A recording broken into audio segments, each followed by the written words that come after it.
तर मित्रांनो, आज आपण मनाचे श्लोक क्रमांक 104 मधील श्री समर्थ रामदास स्वामी यांचा सुविचार व त्यामागील अर्थ आणि बोध मराठी, हिंदी आणि इंग्रजीमध्ये जाणून घेणार आहोत. क्रियेवीण नाना परी बोली जेते, परिचित्त दुश्चित्त ते लाजवीते, मना कल्पना धीट सैराट धावे, तया मानवा देव कैसे निपावे. अर्थ मराठी. या श्लोकात रामदास स्वामींनी मनाने कसे आचरण करावे याबद्दल सांगितले आहे की कृती न करता जे केवळ तोंडाने अनेक प्रकारच्या गोष्टी बडबडत राहतात अशा माणसाचं दूषित मन त्याला आतल्या आत लाजवत राहतं. मनुष्याचं मन हे अत्यंत चंचल असतं आणि ते कल्पनांच्या मागे सैराट धावतं. अशा एकाग्र मन नसलेल्या माणसांना परमेश्वर कसा प्राप्त होईल?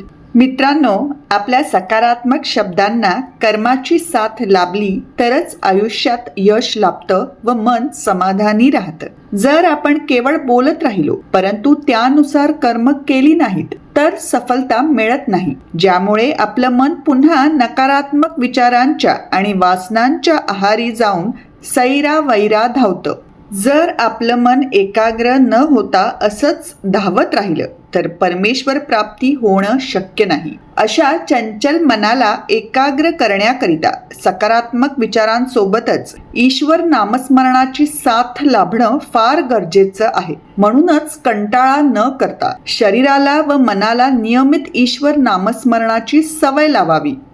इस श्लोक में रामदास स्वामी जी ने मन को कैसा आचरण करना चाहिए इसके बारे में बताया है कि जो लोग बिना कोई कर्म किए केवल मुंह से अनेक प्रकार की बातें करते रहते हैं, ऐसे मनुष्य का दूषित मन उसे अंदर ही अंदर शर्मिंदा करता रहता है. मनुष्य का मन बहुत चंचल होता है और वह विचारों के पीछे बेतहाशा भागता रहता है. ऐसे चंचल मन वाले व्यक्ति को ईश्वर की प्राप्ति कैसे होगी?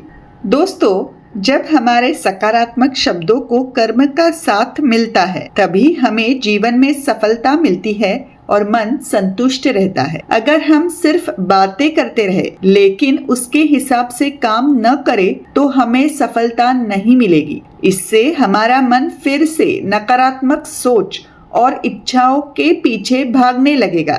अगर हमारा मन एकाग्र हुए बिना इधर उधर भागता रहा तो भगवान प्राप्ति संभव नहीं है. ऐसे चंचल मन को एकाग्र करने के लिए सकारात्मक विचारों के साथ साथ भगवान का नाम जपना भी बहुत जरूरी है. इसलिए हमें बिना आलस्य किए शरीर और मन को नियमित रूप से भगवान का नाम जपने की आदत डालनी चाहिए. अर्थ इंग्लिश.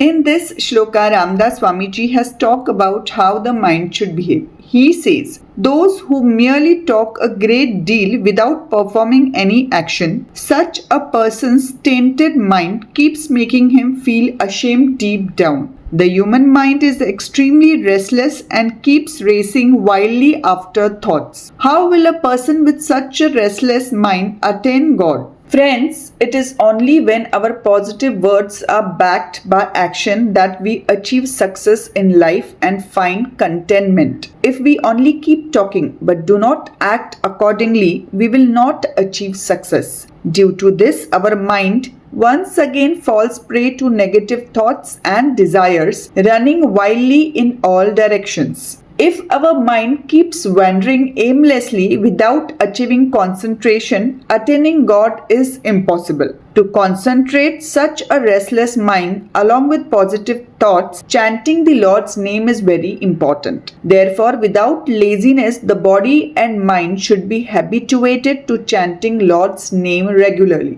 तर मित्रांनो, आजचा हा व्हिडिओ तुम्हाला आवडला असल्यास हे संस्कार व सुविचार लोकांपर्यंत पोहोचवण्याकरिता तो नक्की शेअर करा आणि मैत्री दोस्ती कॉर्नर हे चॅनल जरूर सबस्क्राईब करा. धन्यवाद. राम कृष्ण हरी.